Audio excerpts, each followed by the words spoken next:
बहुत बहुत धन्यवाद सर, इतना खूबसूरती से आपने बुलाया। देखिए आपके इस पूरी मंच पर एक नारी सब पर भारी। हास्य का मेरा जोनर तो नहीं है, पर आप लोगों के मुस्कुराते हुए चेहरों को ऐसा नहीं हो सकता कि मैं कुछ ऐसा सुनाऊं जो आपका थोड़ा सा मायूस हो जाए। तो आज कुछ प्रेम, कुछ अच्छा ऐसा देखते हैं क्या निकलता है। आज साहित्य सरिता के पावन मंच पर जितने भी उपस्थित, जितने भी कविजन हैं, उन सबको मेरा नमस्कार। जितने भी यहाँ पर मौजूद, जितने भी संचालक मंडल से लेकर जितने आयोजक लोग हैं, जितने भी श्रोतागण हैं, उन सभी को मेरा नमस्कार।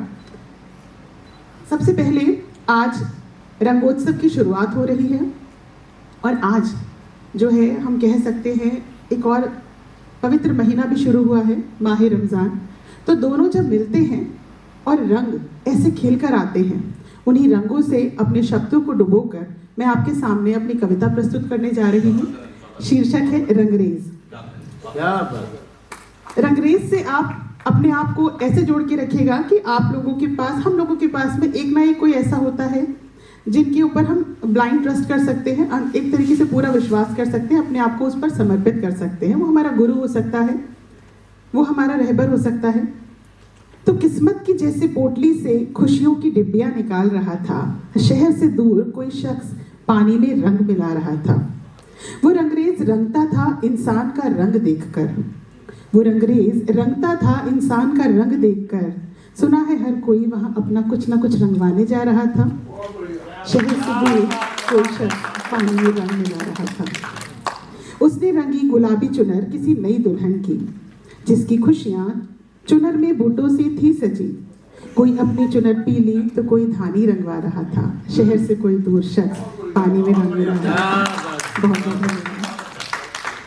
किसी लाल ने रंगाई लाल चुनर अपनी माँ के लिए, किसी लाल ने रंगाई लाल चुनर अपनी माँ के लिए, किसी फकीर ने दामन हरा रंगवाया था। कहते हैं ना, रंग को हम लोगों ने बांटा है लेकिन रंग बटे हुए नहीं हैं। हम सबके लिए वो रंग, हरा हमारे लिए समृद्धि का प्रतीक है, तो हरे को हमने ऐसा कर दिया कि ये इसका रंग, ये उसका रंग, रंग सब एक ही है और ये रंगरेज अच्छे से जानता है। किसी लाल ने लाल रंगाई चुनर अपनी माँ के लिए, किसी फकीर ने दामन हरा रंगवाया था। वही दामन सबकी सलामती के लिए उसने खुदा के सामने फैलाया था। बहुत बहुत धन्यवाद।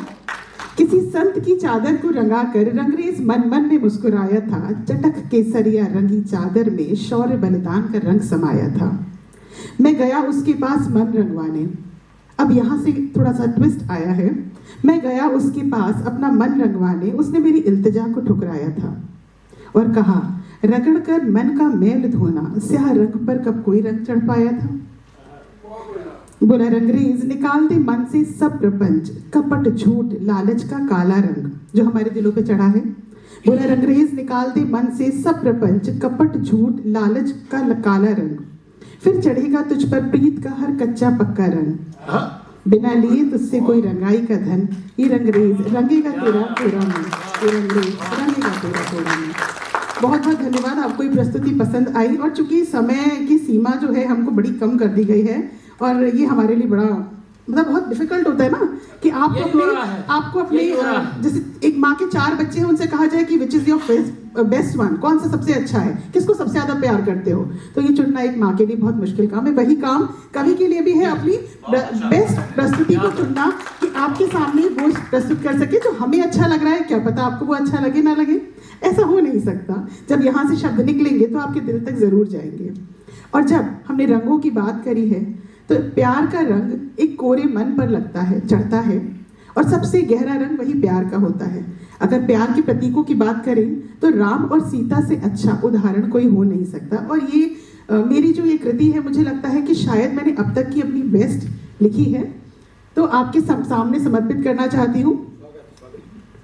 जो वर राघव बने होंगे हृदय हर्षित हुआ होगा, जो वर राघव बने होंगे हृदय हर्षित हुआ होगा, खिले होंगे पुष्प मन में मेल नैनों का हुआ होगा।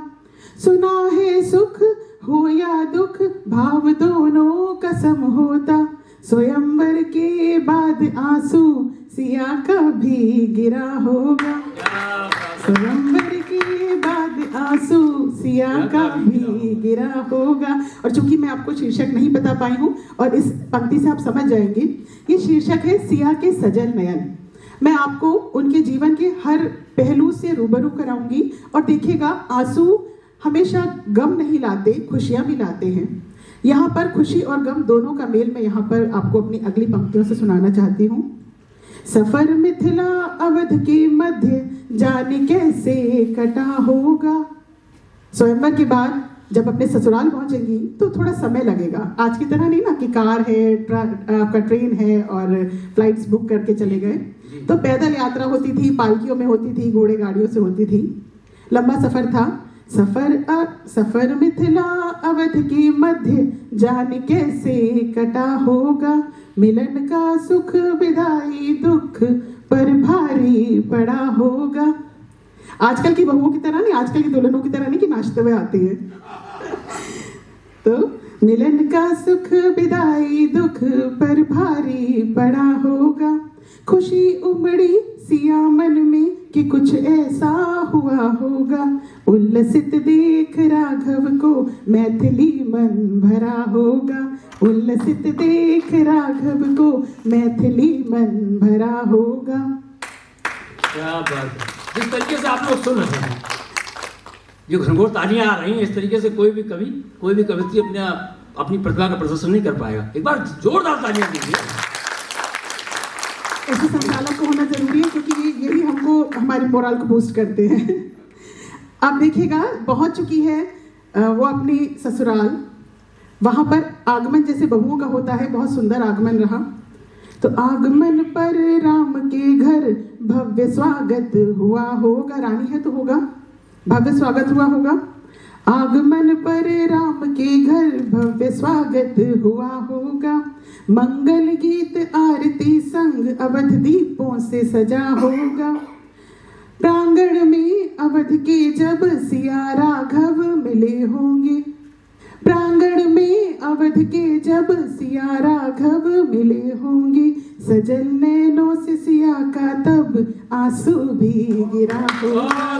सजल नैनों से सिया का तब आंसू भी गिरा होगा। और अब आप जानते हैं सबके सामने कहानी है, वो कुछ ही समय का उनका खुशी रही और उसके बाद वनवास का लंबा समय। वो मंगल गान वो शैया कुछ ही दिन की साथी थी। पता था क्या सिया तो अब जंगल में बनवासी थी। दुख के साथ सुख था ये साथ राघव का हर पल था। दुख के साथ सुख था ये साथ राघव का हर पल था।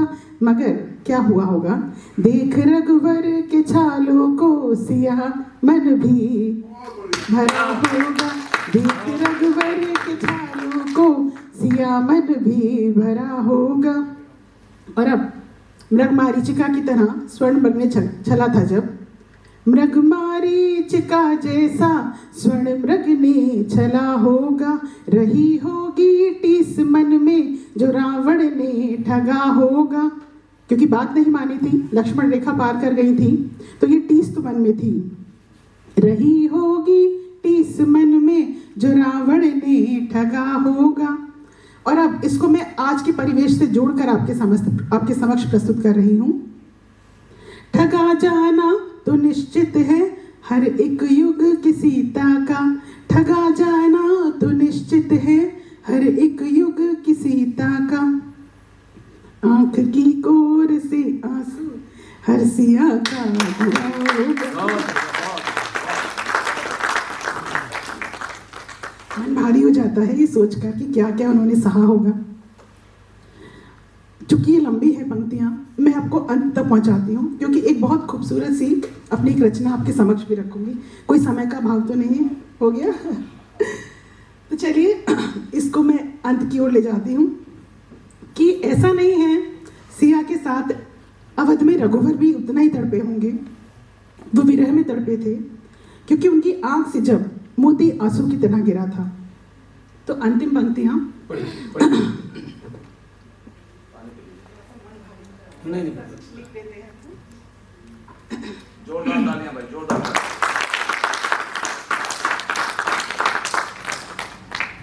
आपके इस प्रोत्साहन के लिए बहुत बहुत धन्यवाद। कभी कभी मन भारी हो जाता है, अपने आप को उस जगह रखकर देखा जाता है जब तो वहीं अवध में रघुवर भी विरह में तो तड़पे होंगे, सिया की आंख से जब जब मोती आंसू के गिरे होंगे, सिया की आह पर राघव का मन विचलित हुआ होगा, अलौकिक प्रेम ने परित्याग सर्वोपरि किया होगा, अलौकिक प्रेम ने परित्याग सर्वोपरि किया होगा। बहुत बहुत धन्यवाद। और अगर 1-2 मिनट है तो आपको इस समय में अलग मूड में जोनर में ले जाती हूँ, अगर आपकी अनुमति हो तो संचालक महोदय। 2 मिनट। हाँ, बस 2 मिनट नहीं, 1 मिनट में ही थोड़े से भारी माहौल को नहीं बिल्कुल प्रेम में कन्वर्ट करके ही फिर यहाँ से जाऊंगी, ऐसा नहीं है। आप कम से कम कुछ यादगार लेकर जाएं। बिल्कुल। ये मेरी बहुत प्रिय रचना है। वो अल्हड़ सी एक लड़की थी। आपको बहुत से आप लोगों में से अपने पिछले उस समय पे पहुंच जाएंगे जब आप कॉलेज में हुआ करते थे। वो अल्हड़ सी एक लड़की थी, मेरा संजीदा चेहरा था, वो पल पल चहका करती थी, मैं भाव छिपाता रहता था। वो अल्हड़ सी एक लड़की थी, मेरा संजीदा चेहरा था, वो पल पल चहका करती थी, मैं भाव छिपाता रहता था। वो हर किसी से बातें करती थी, मुझसे नहीं करती थी, वो हर किसी से बातें करती थी, वो हर किसी से बातें करती थी, मैं बस चुपचाप सा रहता था, पर पास से जब वो गुजरे तो मैं इत्र सा महका करता था। वो खिली अमलतास के फूलों सी, वो खिली अमलतास के फूलों सी डाली भी झुक झुक जाती थी, मैं खड़ा ठूंठ से पेड़ तले छाया पाने को तरसता था। वो कुम्हार की गीली मिट्टी सी हर सांचे में ढल जाती थी, वो कुम्हार की गीली मिट्टी सी हर सांचे में ढल जाती थी, मैं खेत की बंजर मिट्टी सा सख्त ठोस सा रहता था। वो बारिश की बूंदें पड़ते ही सौंधी सौंधी महका करती थी, वो बारिश की बूंदें पड़ते ही सौंधी सौंधी महका करती थी, मैं संगे मरमर चट्टान सा बस बारिश में भीगा करता था। और अब थोड़ा सा जो साइंस वाले हैं, मैथ्स वाले हैं, जरा ध्यान दीजिएगा। वो कवि की सुंदर रचना सी थी, वो कवि की सुंदर रचना सी थी, मैं गणित का उलझा प्रश्न सा था। वो कवि की सुंदर रचना सी थी, मैं गणित का उलझा प्रश्न सा था। फिर से पढ़िए। वो कवि की सुंदर रचना सी थी, मैं गणित का उलझा प्रश्न सा था, उसकी लंबी सी व्याख्या थी, मैं पाइथागोरस प्रमेय सा था।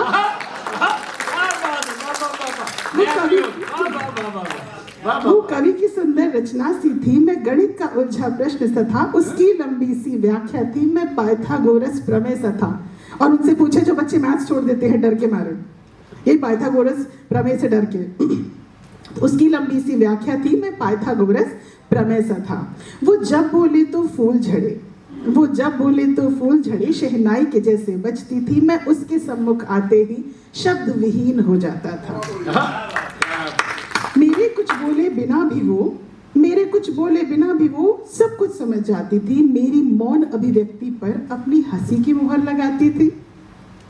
ईश्वर भी जाने कैसे कैसे, ईश्वर भी जाने कैसे कैसे बेमेलों के मेल मिलाता है। देखिए जैसे अभी बता रहे थे सब, ईश्वर भी जाने कैसे कैसे बेमेलों के मेल मिलाता है, चुंबक के विपरीत ध्रुवों जैसे एक दूसरे को पास ले आता है। क्या बात। ईश्वर भी जाने कैसे कैसे बेमेलों के मेल मिलाता है, चुंबक के विपरीत ध्रुवों जैसे एक दूसरे को पास ले आता है। और अंत देखिएगा क्या है, अब वो मेरी गृह मंत्री है, अब वो मेरी गृह मंत्री है, मैं उसका निजी अर्दली हूँ, वो खुलकर इजहार प्रेम करे, मैं मन मन में प्रीत जताता हूँ, मैं मन मन में प्रीत। बहुत बहुत धन्यवाद इतना पेशेंटली सुनने के लिए, और मुझे लगता है हर एक जोनर को मैंने टच किया है। बहुत बहुत धन्यवाद। नहीं बिल्कुल, आपने हर अंक को छुआ है कविता के। आपने रंग की बात की, फिर प्रेम की बात की।